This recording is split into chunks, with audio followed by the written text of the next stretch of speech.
Minha amiga, meu amigo, um prazer estar conversando com vocês aqui hoje. Vamos ter uma conversinha sobre fases conjugadas. E vou logo de cara explicando para quem não está tão habituado. São fases conjugadas, né? Tradicionalmente, os editais, eles trazem prova objetiva e prova discursiva em datas separadas, certo? 1 mês, 2 meses ali, de forma que, após fazer a prova objetiva, se você passar de fase, você tem um bom tempo aí para se preparar para a fase discursiva. Essa é a regra. Algumas vezes, os editais, eles trazem fases conjugadas, de forma que a fase objetiva e a fase discursiva são aplicadas ou no mesmo dia, ou no mesmo fim de semana, ou às vezes num lapso muito curto, como uma semana, por exemplo. E aí, nesse caso, você tem que fazer alguns ajustes no seu estudo. Por quê? Quando há aquela regra, certo, de que as fases são aplicadas em datas diferentes, a nossa sugestão é você só vai estudar para a fase discursiva após conferir o seu gabarito da fase objetiva e ver que você tem chance real de fazer a prova discursiva, beleza? E aí você vai direcionar seu estudo fase por fase. Até porque você só vai fazer discursiva se mandar bem na objetiva e a concorrência, o ponto de corte está cada vez mais alto. Agora, se for desse caso, certo? Da exceção aí de fases conjugadas, você vai fazer alguns ajustes considerando alguns fatores.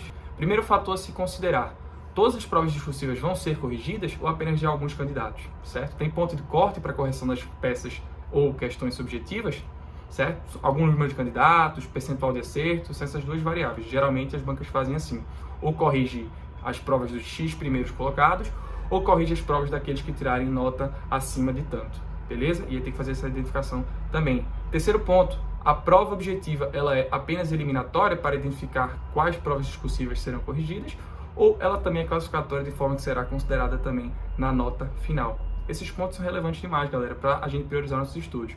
Imagine vocês, por exemplo, que serão corrigidas todas as provas discursivas de todos os candidatos. Geralmente costuma ser assim, mas é possível, já aconteceu isso.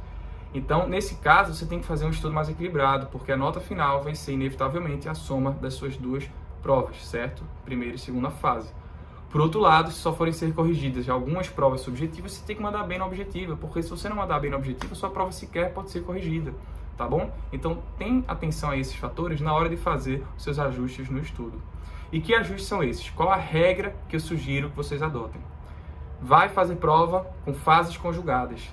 Eu estudaria no padrão de estudo da fase objetiva. Esse padrão de estudo, quem vai identificar é o mapeamento da prova objetiva. Então, você vai priorizar as fontes que costumam ser priorizadas na fase objetiva. Além disso, você vai fazer 2 ajustezinhos aí, especialmente, pensando já na prova discursiva, que vai ser aplicada no mesmo dia, o dia subsequente, ou mesmo com uma semana apenas de diferença.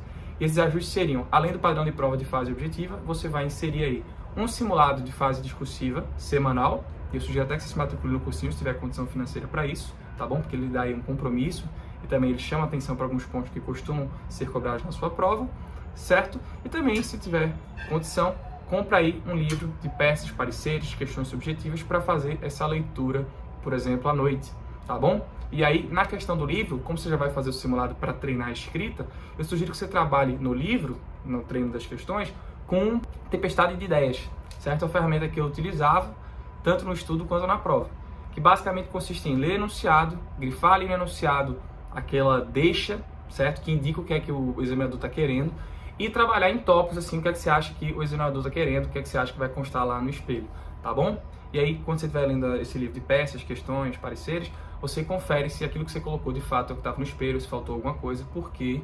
Porque assim você trabalha com a recuperação ativa daquela informação, tá bom? O treino da parte escrita você vai fazer já de forma semanal a partir dos simulados, que é o que a gente sugere. Se não tiver condição financeira de comprar, seja um curso de simulados, ou seja um livro lá de questões e peças, aí você pode ir baixando mesmo as provas da forma mais Jair, baixa no site lá de plataforma de questões, procura os espelhos no site das bancas, tá bom? E vai fazendo isso aí, conferindo lá no espelho de cada prova, beleza? Para esses ajustes, é muito importante que se faça também um mapeamento não só da fase objetiva, como eu espero que vocês já tenham feito, mas também da fase discursiva. O que é que a banca costuma cobrar na fase discursiva? Dá mais ênfase à legislação, dá mais ênfase à doutrina ou dá mais ênfase à jurisprudência? Em relação à doutrina, a doutrina é mais aprofundada ou a doutrina é mais básica? Em relação à jurisprudência, é uma questão relacionada a um precedente já consolidado ou é um precedente recente? Tá bom? É importante fazer esse mapeamento para direcionar também os seus estudos. Questão importantíssima que vai direcionar o seu estudo para a segunda fase, sobretudo em fases conjugadas. O edital admite, na fase discursiva, a consulta à legislação, a consulta ao vade-mecum. Por quê?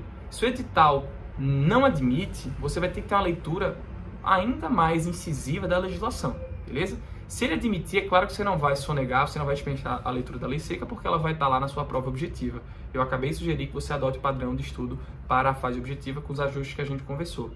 Mas, se o edital não admitir a consulta, a leitura da lei seca ganha ainda mais importância, certo? Porque, geralmente, as questões discursivas, nas quais o edital não admite a consulta ao vade-mecum, elas dão uma ênfase especial na legislação.